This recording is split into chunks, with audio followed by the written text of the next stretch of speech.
there was a... So it's happening again where there's a clinger at the end, and this is always the case where there's public Wi-Fi, so somebody goes, well, it's okay that it's public Wi-Fi and it happens to you.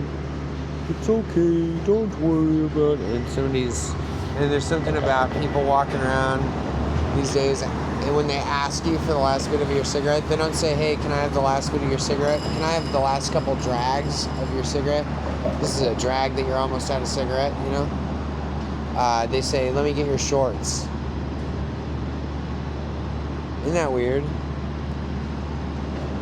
And then you wonder, what are they talking about? Now look at how fast this Wi-Fi goes. I can't believe I have to fucking screen record every goddamn thing to keep people honest. It's just so fucking ridiculous. See, and then it pops back up and it shows that there's 3 megabytes left or something like that. And you know that that's bullshit. You know that somebody's messing with your stuff or changing it, so then that way you say something different. So because they're presenting an argument of why you're not fit to be a part of society, and they get to persecute you based off of their argument, which their argument isn't even paper thin. It doesn't even exist. They have to create a circumstance. They have to create a solution for their problem. Instead of them just leaving or disappearing or dying or something like that, they have to create somebody else to be the scapegoat for their problem. That's why this shit happens all the time, right? This happens with plenty of other people. There's been some weird shit going on ever since Donald Trump got shot at, and nothing happened, you know? The FBI said it took 6 weeks to get into an iPhone, the most sophisticated crime lab on planet Earth, and they couldn't get into a fucking iPhone for weeks. There was a sloped roof. I don't care how you feel about Donald Trump. I don't fucking give a shit either way. But the reality comes down to the fact that some weird shit was going on. He was shot at Murcielago, or at the golf course by Murcielago. He continued to take very precarious things. He had an unscheduled golfing thing that he went to, right?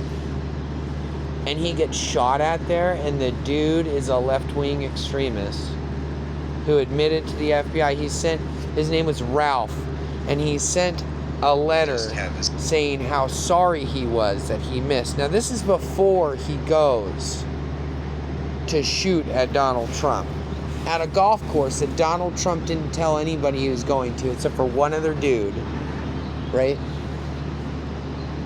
Secret Service is having a shit fit over this because apparently, you know, they have to schedule things. That's what they do. They schedule things out. Now I'm going to wait because I know.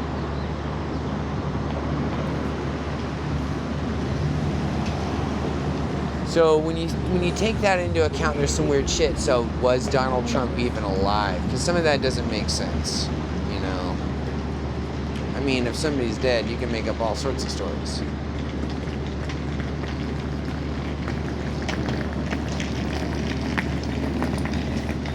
The last president that started doing unscheduled golf trips was JFK. I mean, the writing's on the wall. I had to stop because people were walking by, because this next part's going to be really unnerving. But I knew that there was a problem when they separated them at the debate, and Mr. America, some America up into one word, you know, had a problem saying something. And it was highly questionable. And then I thought, well, how far along are deepfake things? And so I watched some of this, and then I did the Georgia voting video where I was watching on DirecTV how they were talking about the QR codes and how they can be changed. This one senator is all against it, and he's like, but I guess I had to vote for it because we have to, because of the Dominion thing. And then he brings up the Dominion thing, which they just had another lawsuit get settled in federal court for what they did, I want to say, in the Dominican Republic. I can't remember exactly where it was, but there was another voting scandal with them. It's at some point you got to say, wait a second, we can't use these people anymore. And the fakery stuff got so good, and then there's this problem with only having two people that are so easy to render. All you need is 6 minutes or 6 seconds or 4 seconds of them talking or speaking, and you could replicate everything that they do. It's pretty there's nefarious things with that, right? And it's alarming. Some people say, well, Donald Trump, this, that, and the other with the crowd. Yeah, he did that during SmackDown, too, in 1998 when he got chokeslammed by The Undertaker after beating up Vince McMahon. And I'm pretty sure that they completely rehearsed the entire thing because they said that they're sports entertainers. It's not actually wrestling. So when I seen that a presidential candidate who used to wrestle with, like, Hulk Hogan and shit, you know what I mean? Like, I knew that there was something questionable going on. I wasn't tripping because I was like, this is going to be the biggest fucking joke ever. And our system is set up so that it should work with or without a fucking president or Congress. So I'm not really worried at this point. But it's alarming when you see two of these old people that don't have a concept of how far technologies came. And they're allowing themselves to be deep-faked on their own social media, and then they go to debate issues that relate to all of us existing on planet Earth. And we're gonna hire one of these dudes to make sure to handle something called a nuclear football. You know, it blows my fucking mind. And I'm crazy is what my roommate said. But here's the craziest part, and I waited till 6 minutes into this video to tell you this, but have you guys been watching the Office of the President of Ukraine? I didn't know Ukraine had long-range sanctions that were gonna cripple the Russian economy. Matter of fact, let's do that while we still got the screen record up. We're just gonna go to the subscriptions. And as you see, this is the legitimate channel for Vladimir Zelensky. Look, we're gonna look. Bam, joined August 5th, 2013. Official YouTube channel of the President of Ukraine. It's crucial that American society fully supports our Ukrainian aspirations. Now look, let's go to the long-range sanctions. Look at, and you can see, I don't have a lot of time left on them, obviously, on this.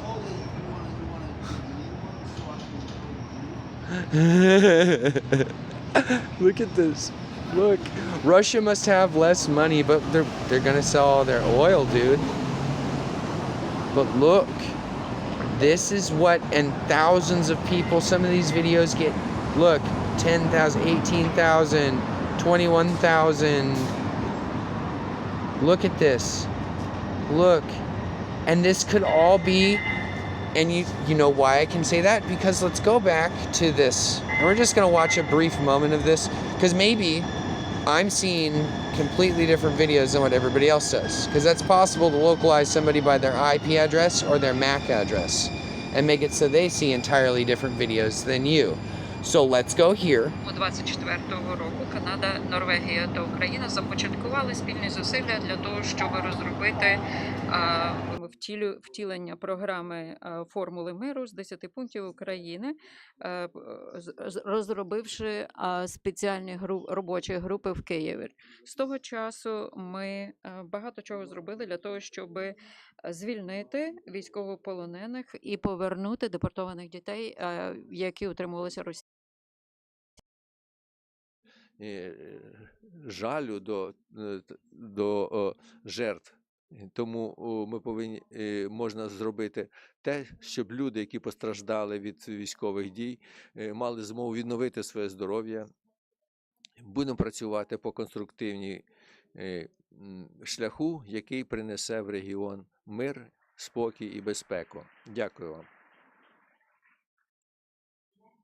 Наступний виступаючий генеральний секретар Організації американських міст Луїс Армагро, а потім базовий принцип. Аргентина також продовжує закликати Росію та А всі твої м'язи занадто напружені. Він пішов на захист Києва. Його загін працював в оточенні. 8 годин вони вчинили опір тільки тому, що він 4 кілограм втратив під час свого перебування у в'язниці.